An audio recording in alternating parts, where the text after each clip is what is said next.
For no one can lay a foundation other than the one which is laid, which is Jesus Christ.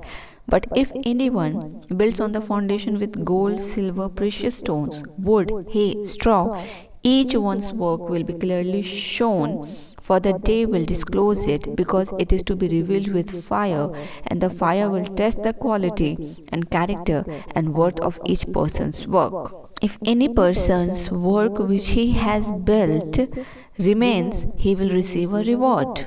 क्योंकि उस नींव को छोड़ जो पड़ी है वह यीशु मसीह है, कोई दूसरी नींव नहीं डाल सकता।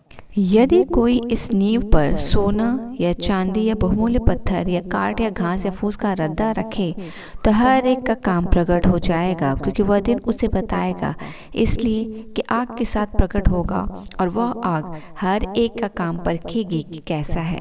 जिसका काम उस पर बना हुआ स्थिर रहेगा, वह मजदूरी पाएगा।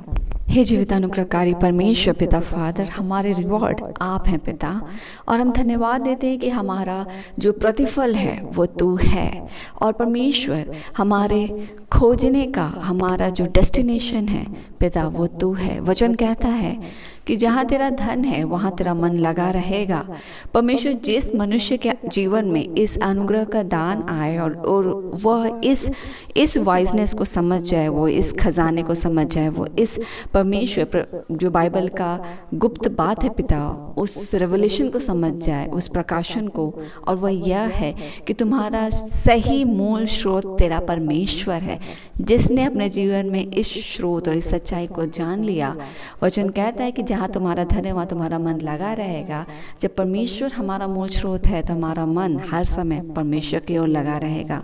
हम क्या बोलते हैं, हम किसको बोलते हैं, हम क्या करते हैं, हम किसी कंसर्न के बारे में या किसी मनुष्य के बारे में कंसर्न रखेंगे, हम उससे पहले अपने परमेश्वर के बारे में सोचेंगे कि मेरी अवस्था ऐसी क्या है और क्या मेरा कार्य है जो मेरे परमेश्वर के लिए ग्रहण योग्य है और नहीं। और हमारा मन जब हमारा सही जगह पर ध्यान लगा रहेगा, जहाँ हमारा धन है जो कि हमारा साक्षात परमेश्वर है, हमारा जीवन वो परिपक्व जीवन होगा जो परमेश्वर के अनुसार उसके अगुवाई में उसके भय को मानते हुए और उसे अपने जीवन में प्राथमिक रखते हुए बढ़ता है। परमेश्वर, हमारा धन जब तू होता है पिता, और हमने उस स्वाद को चखा है, मूल स्रोत जो तुम्हारे जीवन का और तुम्हारे आशीष का, तुम्हारे शांति का, तृप्त का और आनंद जीवन का है, वो परमेश्वर है। बिना यीशु के हुए हम पिता तक नहीं जा सकते।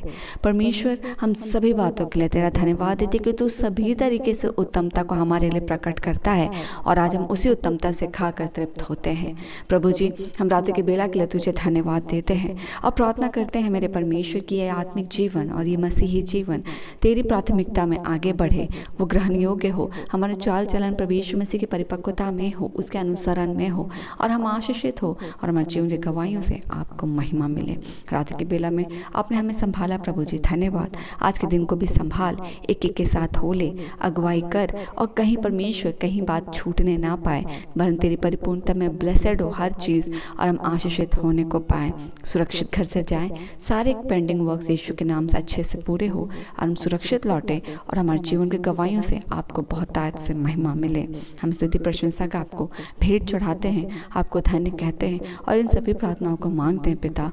अनुग्रह सुनिए, स्व के राज में ग्रहण कीजिए यीशु के नाम से, आमीन।